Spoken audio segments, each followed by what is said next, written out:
మాట్లాడాడు. అట్లాంటి వ్యక్తి ఇంకా కూడా ఇక్కడ పోలీస్ వ్యవస్థను ఆంధ్ర రాష్ట్రంలో నడిపిస్తా ఉన్నాడు.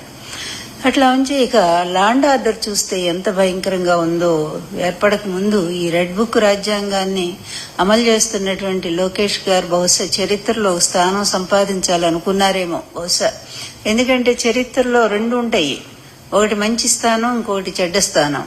రాముడు, కృష్ణుడు ఇలాంటి వాళ్ళంతా కూడా చాలా యుగ పురుషులుగా మంచి వాళ్ళుగా కీర్తించబడితే, రెండో వైపున కంసుడు, రావణాసురుడు, తర్వాత హిరణ్యకశిపుడు, హిరణ్యాక్షుడు ఇలాంటి వాళ్ళంతా కూడా చెడ్డవాళ్ళు. వాళ్ళు చరిత్రలోనే ఉన్నారు, వీళ్ళున్నంత వరకు వాళ్ళు ఉంటారు.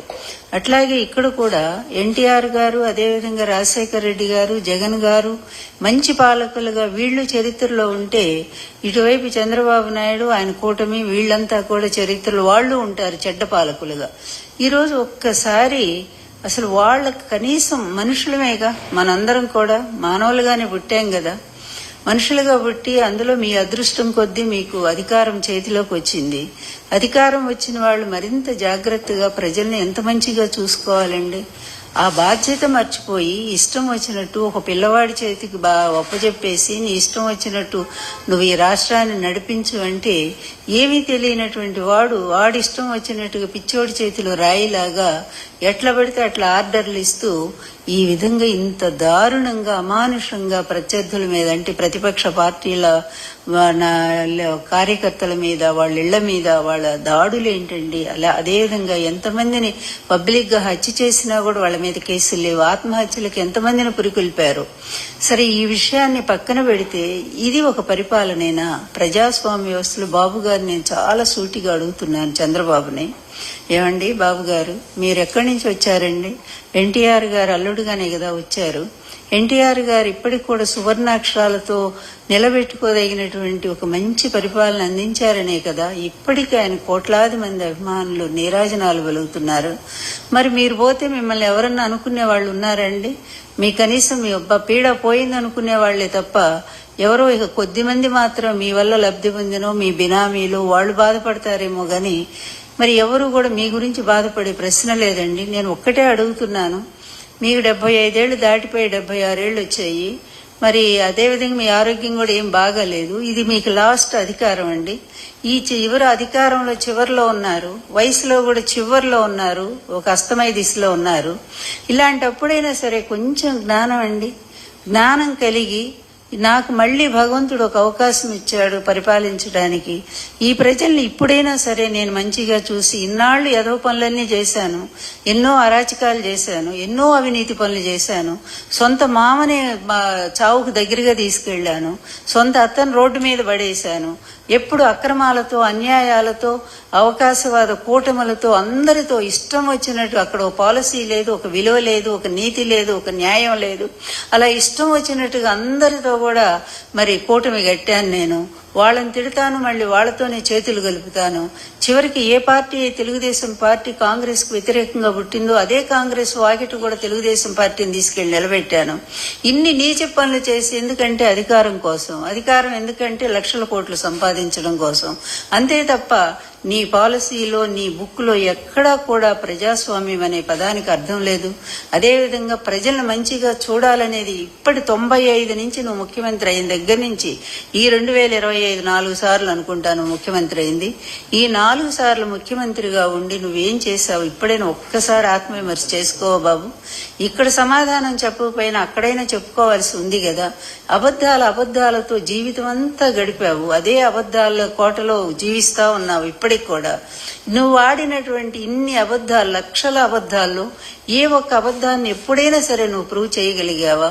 నానాడు లక్ష్మీపార్వతి దగ్గర నుంచి ఈ రోజు జగన్మోహన్ రెడ్డి వరకు కూడా ఎన్ని అబద్ధాలు ఆడావు. నిన్నగాక మొన్ననే కదా తిరుపతి లడ్డూ విషయంలో పెద్ద అబద్ధం ఆడావు. అదేవిధంగా ప్రతిదాని మీద ఒక అబద్ధం ఆడుతూనే ఉన్నావు. అట్లాగే పరిశ్రమల మీద అబద్ధం ఆడుతున్నావు.